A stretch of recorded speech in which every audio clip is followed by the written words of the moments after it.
ஒரு புது வீடு டோக்கியோல வாங்க போம்போது, முக்கியமா கவனிக்க வேண்டிய விஷயம் ஒண்ணு இருக்குதுங்க. அதுதான் பக்கத்து வீடு.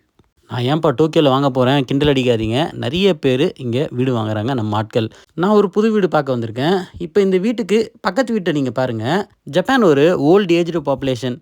டோக்கியோ மாரியான பெருநகரங்கள்ல உங்களுக்கு லேண்டுக்கு நல்ல ஒரு வேல்யூ இருக்கும். ஆனா முதியோர்களுக்கு வந்து பார்த்தீங்கன்னா, அடுத்த தலைமுறையினர் இருக்க மாட்டாங்க. தனியா வாழ்றவங்க நெறைய பேர் இருக்காங்க. முதியவர்கள் இறந்ததுக்கு அப்புறமா அந்த வீட்ட சொந்தம் கொண்டாட யாரும் வரமாட்டாங்க. நீங்க வீடு வாங்கும்போது, உங்களுக்கு புதர் மண்டி இருக்கா? அந்த வீடு அக்கியாவா? அப்படின்னு கண்டிப்பா நீங்க பார்க்க வேண்டியது மிக மிக அவசியம். அக்கியா அப்படின்றது காலி வீடு. ஒரு நிலத்தில வீடு கட்டியிருக்கும்போது அதுக்கு டாக்ஸ் குறைவு. ஆனா அந்த வீட்ட இடிச்சிட்டு நிலம் மட்டும் இருந்ததுன்னா டாக்ஸ் அதிகம். அதனால நெறைய பேரு இந்த அக்கியாவ விட்டுட்டு போயிடுவாங்க. எப்ப வீடு காலியா மெயின்டனன்ஸ் இல்லாம இருக்கோ, அங்க கொடி, மரம் அதெல்லாம் வளர்ந்து மிகப்பெரிய ஒரு அளவுல பூச்சி அதெல்லாம் வாழ ஆரம்பிச்சுரும். நம்ம பக்கத்துல இருக்கவே முடியாது. இதனால நம்ம ப்ராப்பர்ட்டியோட வேல்யூ பயங்கரமா குறையும்.